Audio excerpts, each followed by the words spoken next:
திரு ஸ்ரீராம், இங்க இந்தியாவுக்கும் வங்கதேசத்துக்குமான இடையிலான இந்த நல்லுறவு அப்படிங்கிறது இந்திரா காந்தி காலத்தில் எப்படி இருந்தது, தற்போது பிரதமர் மோடி காலத்தில் எப்படி இருக்கிறது?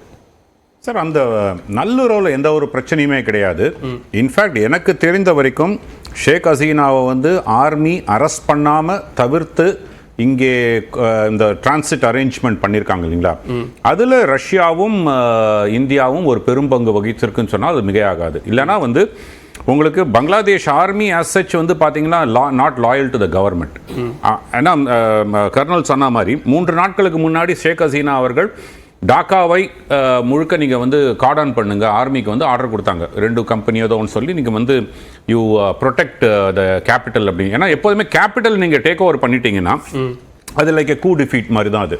அதனால் ஆர்மியை கேட்டபோது ஆர்மி அதுக்கு ஒத்துழைக்கவில்லை. அப்படி இருந்தும் இவரை பதவி இறங்கும் போது அவரை ஆர்மி அரெஸ்ட் பண்ணியிருக்கலாம். பண்ணாமல் அது சேஃப் பேசேஜ் கொடுத்தது கண்டிப்பாக இந்தியா அதில் ஒரு முயற்சி. இந்தியாவின் அழுத்தம் தான், இந்தியாவினுடைய அழுத்தம் கண்டிப்பாக அதில் இருக்கு. அஃப்கோர்ஸ் உங்களுக்கு இது ஸ்புட்னிக் என்ற ஒரு மேகசின் ரிசர்ச்சில் பார்த்தீங்கன்னா அதை பற்றியும் எழுதியிருக்காங்க. இந்த இஷ்யூவே பார்த்தீங்கன்னா இந்த ரிசர்வேஷன் என்பது ஒரு ஃப்ரண்ட் தான். அதர்வைஸ் பார்த்தீங்கன்னா நீங்கள் எலெக்ஷனுக்கு முன்னாடியிலேருந்தே பார்த்துட்டு வந்தோம் என்றால் யூஎஸ் டிப்ளமேட்ஸ் அந்த பிஎன்பியினுடைய தலைவர்களை பங்களாதேஷில் சந்திக்கிறாங்க. அதை தவிர்த்து இந்த ஜமாயத் இஸ்லாமினுடைய இது ரெப்ரசன்டேட்டிவ்ஸையும் சந்திக்கிறாங்க. ஜனவரி மாதத்துக்கு முன்னாடி அவங்க யூஎஸ் என்ன சொல்றாங்க, இந்த மாதிரி இந்த எலெக்ஷன்ல நாங்க அப்சர்வரா இருப்போம், இன்டர்நேஷனல் அப்சர்வரா இருப்போம். அப்ப ஷேக் ஹசீனா என்ன சொல்றாங்க, அப்போ உங்க எலெக்ஷன்ல நான் இருக்கிறதுக்கு நீங்க ஒத்துக்கிட்டீங்கன்னா நானும் பண்றேன். சோ இது ஒரு பாம்பும் கீரியுமாக இது ஒரு கிட்டத்தட்ட தொடர்ந்துட்டு வந்துட்டு இருக்கு. இல்ல, அதன் அடிப்படையில் தான் எதிர்க்கட்சி தலைவர் இன்னைக்கு எழுப்பின அந்த கேள்வி முக்கியமானதா இருக்கா? இதுல வெளிநாடுகளினுடைய சதி கண்டிப்பா சார், டீப் ஸ்டேட் கண்டிப்பா இன்வால்வ் ஆயிருக்குன்றது இது ஒளிவு மறைவே தேவையில்லை. ஏன்னா எல்லாருமே அந்த ரோட் டு ஃப்ரீடம் அந்த ஒரு புக்கை படிச்சு பார்த்தோம்னா இது அப்படியே இந்த டெம்ப்ளேட் அதுல இருக்கு. நீங்க இது பாத்தீங்கன்னா ஆக்சுவலி இது பல இடத்துல யூஸ் பண்ணிருக்காங்க. அரப் ஸ்பிரிங் டெம்ப்ளேட்னு சொல்லுவாங்க. சரிங்களா, இது நீங்க ஹொஸ்னி முபாரக் அகெயின்ஸ்டாக இருக்கட்டும், லிபியால நடந்திருக்கு, துனிஷியால நடந்திருக்கு. நீங்க அப்படியே நீங்க பார்த்துட்டு வந்தீங்கன்னா உலக நாடுகள்ல பல இன்க்ளூடிங் சதாம் ஹுசைனை அந்த மாத்தினதும் கூட இதே ஃபார்முலா தான். நம்மளுடைய ஸ்ரீலங்காவும் கிட்டத்தட்ட அதே மாதிரி தான். நீங்க ஸ்ரீலங்காவில் என்னெல்லாம் நடந்ததோ அது எல்லாமே நடந்திருக்கு. ஸோ இதுல ஜியோ பொலிட்டிக்கலா பார்த்தீங்கன்னா இந்தியாவை டீஸ்டெபிலைஸ் பண்ணுவதற்காகவும் இது நடத்தப்பட்டதுன்னு சொல்லலாம் நீங்க. ஏன்னா இந்த விஷயத்துல யாருக்கு பிக்கஸ்ட் நமக்கு பெரிய ப்ராப்ளம் வரும்னு சொன்னீங்கன்னா சைனாவுக்கும் இந்தியாவுக்கும் தான் பெரிய ப்ராப்ளம். ஏன்னா இந்தியாவோட சைனாவுடைய இன்வெஸ்ட்மெண்ட் பங்களாதேஷ்ல மிகப்பெரிய அளவில் உண்டு. செயின்ட் மார்ட்டினுடைய தீவை அவங்க பேஸா வேணும் என்று அமெரிக்கா கேட்டதாக ஷேக் ஹசீனா ஒரு மே மாசம் தான் சொன்னாங்க, ஆஃப்டர் த எலெக்ஷன் சொன்னாங்க. அண்டு கலிதா ஜியானுடைய பையன் அந்த ஒரு ஃபேஸ்புக் இதுவும் ஆரம்பிச்சாங்க, ரைட்ஸ் ஆஃப் டெமோக்ரஸி அப்படின்னு சொல்லிட்டு ஒரு ஃபேஸ்புக்கு. இதை யார் ஃபர்ஸ்ட் ஃபாலோவர் போய் பார்த்தீங்கன்னா யூஎஸ் அம்பாசிடர் டு பங்களாதேஷ். இவர் அப்போ open message America is given open message, அதாவது நாங்கள் அஃபீஷியலாகவே இதை சப்போர்ட் பண்றோம் அப்படிங்கிறது. அவர் தான் ஆன்டி இந்தியா மூவ்மெண்ட் ஆரம்பிச்சார் ஜனவரிக்கு அப்புறம். அது இப்போ இது லாஸ்ட்ரா அந்த கேமல்ன்றது, இந்த ரிசர்வேஷன் இஷ்யூன்றது ஒரு லாஸ்ட்ரா அந்த கேமல். அதை ஓப்பனா யூஸ் பண்ண முடியும்.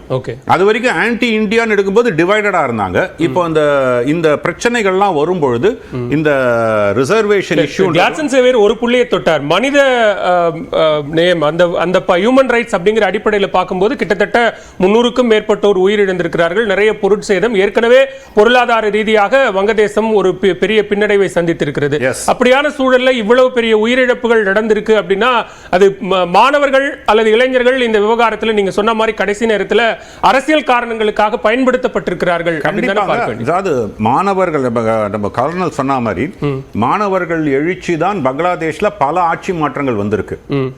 ஆன் டாப் ஆஃப் தட் இதை நீங்க அந்த உங்களுடைய இந்த டீப் ஸ்டேட் ரொம்ப தெளிவாக யூஸ் பண்ணிட்டு இருக்காங்க. ஏன்னா இங்க ரெஜிம் சேஞ்ச் என்பது அவர்களுக்கு மிக முக்கியமான ஒன்றா இருக்கு. அதுவும் நீங்க இந்த நம்மளுடைய Asian continent, especially India, China, இந்த இரண்டுத்துக்கும் உண்டான ஒரு விஷயத்துல வரும்போது அமெரிக்காவை பொறுத்த வரைக்கும் பங்களாதேஷ் ஸ்ட்ராங்கா இருக்கிறத பத்தி அவங்களுக்கு கவலை கிடையாது. பட் பங்களாதேஷ் வீக்கன் ஆகி ஒரு பப்பட் கவர்மெண்ட் ஃபார்ம் பண்ண முடிஞ்சால் அவர்களுக்கு அதனால் பெரிய லாபங்கள் உண்டு. செயின்ட் மார்ட்டின் ஆனா இப்ப என்ன ஒரு பிரச்சனை வரும்னா அமெரிக்காவுக்கு அது பப்பட் கவர்மெண்ட்டும் வராது. ஏன்னா நீங்க ஷேக் ஹசீனா இது அப்ப கலிதா ஜியானுடைய பார்ட்டி பிஎன்பி ஆட்சிக்கு வந்தாலோ இல்ல ஜமாயத்தி இஸ்லாம் வந்தாலோ, ஜமாயத்தி இஸ்லாம் கண்ட்ரோல்டு பை பாகிஸ்தான் ஐஎஸ்ஐ, அப்போ அவங்க வந்தாலோ இவர்கள் பாகிஸ்தான் வழியாக வேணா அதை செய்துக்கலாம். சரி, ஆனா டைரக்டாக அமெரிக்கா ஆதரவாக அவர்கள் இருக்க மாட்டாங்க, பப்பட் கவர்மெண்டா மாற மாட்டாங்க. சைனாவுமே வந்து பாத்தீங்கன்னா உங்களுக்கு பாகிஸ்தான் வழியாக தான் இப்ப ரூலிங் வர ஆரம்பிக்கும். சோ கிட்டத்தட்ட பாத்தீங்கன்னா நமக்கு ஈஸ்ட்லயும் சரி வெஸ்ட்லயும் சரி இந்தியாவுக்கு இதனால ஒரு பெரிய ப்ராப்ளம். ஏன்னா ஒரு 4 ஸ்டேட் நம்மளுடைய 4 ஸ்டேட்னுடைய பார்டர் ஓபன் அப் பண்றது.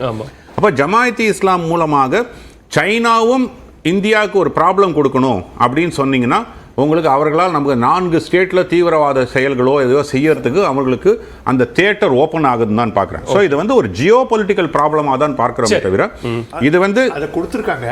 ஈஸ்ட் பாகிஸ்தான் இருந்தபோது அதே மாதிரி மீசோ தீவிரவாதிகளுக்கு, நாகா தீவிரவாதிகள், அஸ்ஸாமில் தீவிரவாதிகள் எல்லாருக்கும் ஆர்ம்ஸ் கொடுத்துருக்காங்க. ஓகே, பேசலாம் திரு ஆஜாக்கனி. இப்போ இந்தியா வந்து வங்கதேசத்துக்கு நட்பா இருக்கலாம், அதுல எந்த தவறும் இல்லை, அது நட்பு நாடு, நேச நாடு அப்படிங்கிற அடிப்படையில்.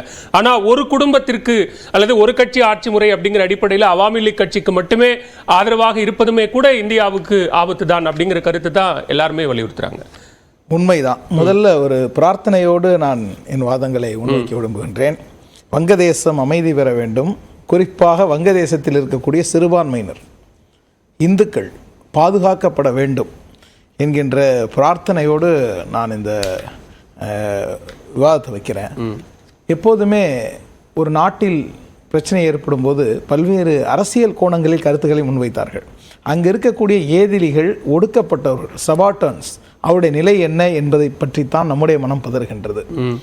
இன்றைக்கு 300 உயிர்களை பலி கொண்டிருக்கின்றது அங்கே வங்கதேசத்தில் ஏற்பட்டிருக்கின்ற நிலைமை. அது வந்து ஹசீனாவை அகற்றியதில் சீனா பின்னால் இருக்கின்றதா அல்லது சர்வதேச சக்திகள்? இன்றைக்கு ராகுல் காந்தி அவர்கள் அதை கேட்டிருக்கிறார்கள். மம்தா பானர்ஜி ஒன்றிய அரசு என்ன நடவடிக்கை எடுத்தாலும் கூட நாங்கள் ஆதரிப்போம்னு சொல்லியிருக்காங்க. இங்கே கூட அரசியல் ரீதியாக எந்த ஒரு வேறுபட்ட கருத்துக்களை முன்வைக்கவில்லை. அதே நேரத்தில் வங்கதேசத்தில் ஏற்பட்டிருக்கின்ற இந்த மாற்றம் நமக்கு தரக்கூடிய படிப்பினை என்ன என்பதை பார்க்கணும். ஒன்று, வங்கதேசத்தில் நடந்தது போல இங்கே நடப்பதற்கான வாய்ப்புகள் வந்துவிடக்கூடாது. இதில் நாம் விழிப்போடு இருக்க வேண்டும். ஜனநாயகத்தை அதிலிருந்து கற்றுக்கொள்ளுகிற பாடம் அல்லது எடுத்துக்கொள்ளுகிற செய்தி என்ன அப்படிங்கிறது முக்கியம். அங்கு நடக்கக்கூடாதது என்று நம்முடைய கவலை, அக்கறை. அதைத்தான் நான் தொடக்கத்தில் சொன்னேன். அங்கு இருக்கக்கூடிய சிறுபான்மை மக்கள் பாதுகாக்கப்பட வேண்டும். இங்கே எப்படி சிறுபான்மை உரிமையை பேசும் பொழுது ஒன்றிய அரசு அதை செவிசாய்க்கவில்லையோ, இன்றைக்கு ஒன்றிய அமைச்சர் ஜெய்சங்கர் அவர்கள் அந்த கவலையை வெளிப்படுத்துகிறார். உண்மை எங்கிருந்தாலும், அப்போது பாகிஸ்தான் பிரிந்த போது அங்கே லியாக்கத் அலி கான் பிரதமராக இருந்தவர் கண்ணியமிகு காகிதம் இல்லத்தவர்கிட்ட கேட்குறார், நாம் இரு தேசமாகிட்டோம், இந்திய நாட்டு முஸ்லீம்களுக்கு நாங்கள் என்ன உதவி செய்யணும்னு சொல்லுங்கன்னு கேட்டபோது, நாம் இனிமேல் இருவேறு நாடுகள், உங்களுக்கும் நமக்கும் ஒட்டு உறவு கிடையாது அரசியல் ரீதியாக. அதே நேரத்தில் நீங்கள் ஏதாவது எங்களுக்கு உதவி செய்ய விரும்பினால் பாகிஸ்தானில் வாழக்கூடிய இந்துக்களை மரியாதையாக நடத்துங்கள், உரிமையோடு நடத்துங்கள், அதுதான் நீங்கள் எங்களுக்கு செய்யக்கூடிய உதவி என்று கண்ணியமிகு காகிதம் இல்லத்தவர்கள் அன்று சொன்னார்கள். அந்த கவலை தான் இன்றைக்கு வந்திருக்கிறது. இப்போது நம்ம பார்ப்போம், 71 முக்தி வாகினி எல்லாம் சென்று ஒரு பெரிய மாற்றத்தை இங்கே நிகழ்த்தி விட்டு திரும்பும் பொழுது துர்காதேவியே வருக என்று எதிரணியில் இருந்த வாஜ்பாயை அழைக்கக்கூடிய வரலாற்றை பார்க்கின்றோம்.